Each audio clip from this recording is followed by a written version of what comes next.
สบายดีพี่น้องทักทายสบายดีหลังจากกลับมาแต่หน้าเนาะกลับมาพ่อลูกกากำลังแปลงดินเดินเลื่อนให้พ่อใหญ่ได้ไปแปลงเดินเลื่อนให้พ่อใหญ่ทอนลูกชายเพิ่นจัดการให้พี่น้องหน้าบ้านนะบ่อนดาวคุดไปเศร้านี่กะเพิ่นดุดไปอีกเพิ่นเถอไปอีกหลานสาวอ้าวหลานสาวอายกล้องลูกสาวพ่อใหญ่กากโอ้พ่อกับลูกเลย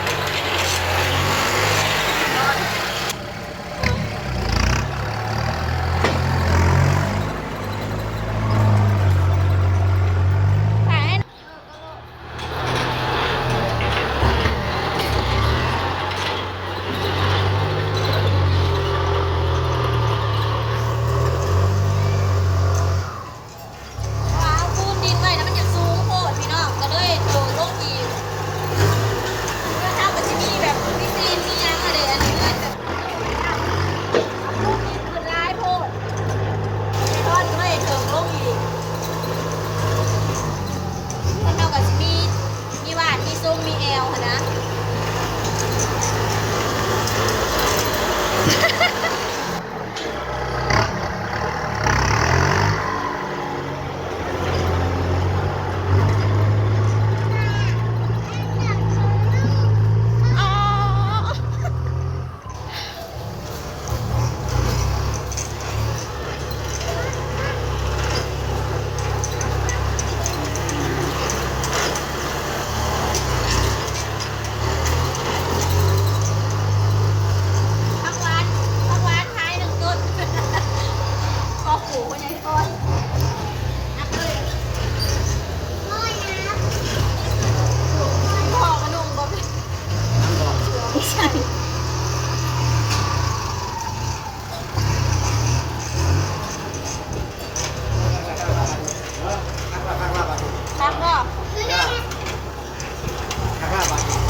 อุ้ย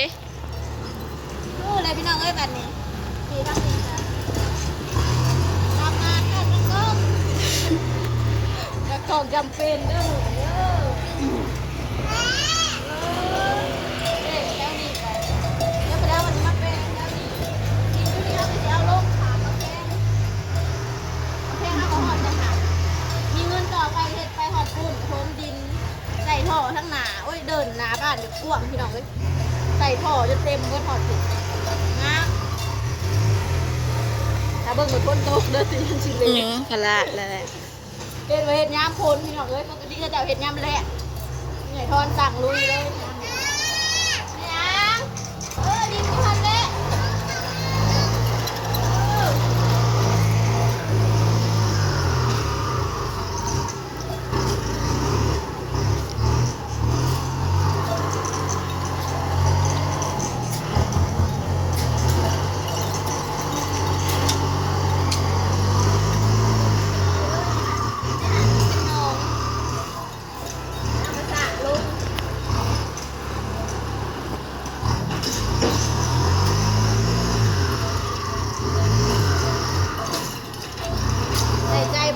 ทักมันยังแล้วมัน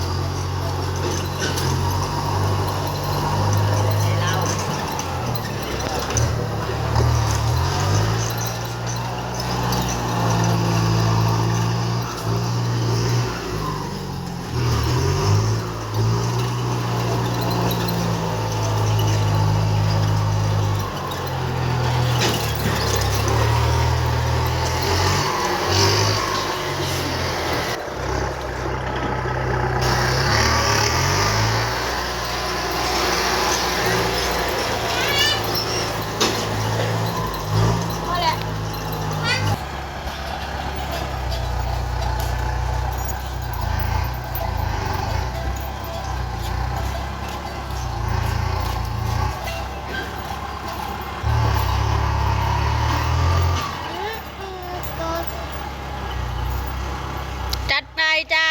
ลุงกากจัดไปเลย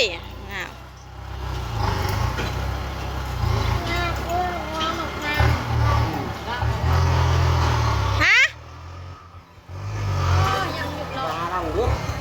เห็ดเนี่ย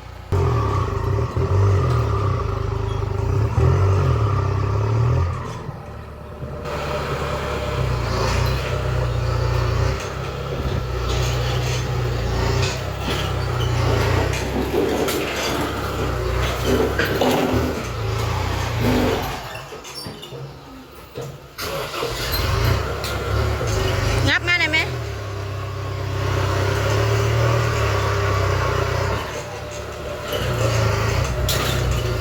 งับออกนะแม่อีพ่อ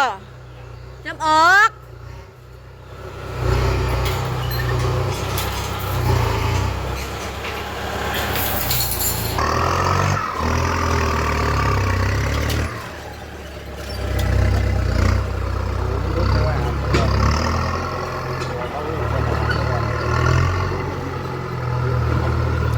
บ่ได้พัง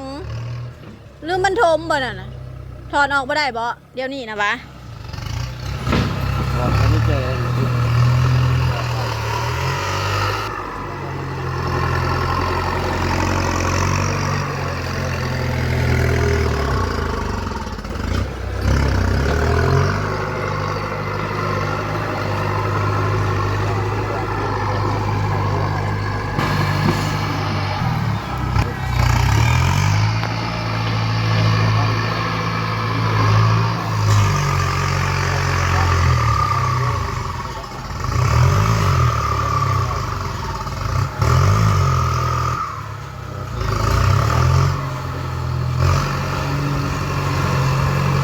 เราบ่มีคนอยู่บ่ซะ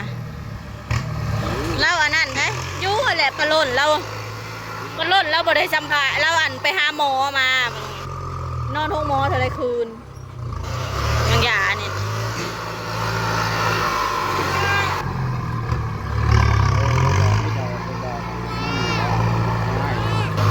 พ่อขนาดแล้วก็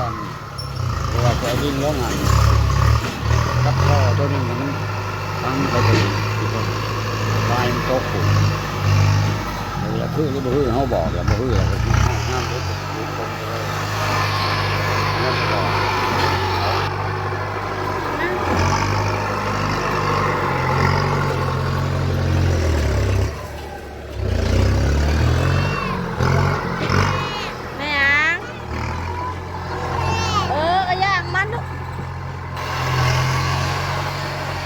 ถ้าละแล้วจำพี่น้องเอ้ยลุงกะเพิ่นยุดเดี๋ยวไปได้เพิ่นสิมา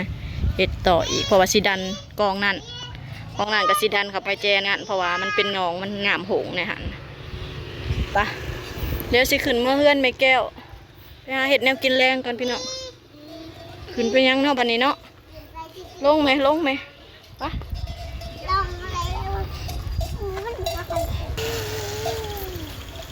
ได้บัดนี้ไป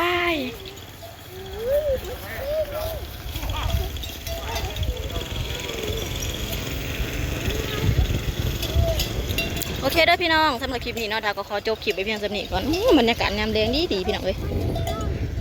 งัวกับปัญญาทอนกับน้องโทนูเอาอันเข้ามาในบ้านเจอกันคลิปหน้าด้วยพี่น้องเด้อฝากกดไลค์กดแชร์ฝากขอบคุณผู้ชมคลิปเนี่ยเด้อจ้าเจอกันคลิปหน้า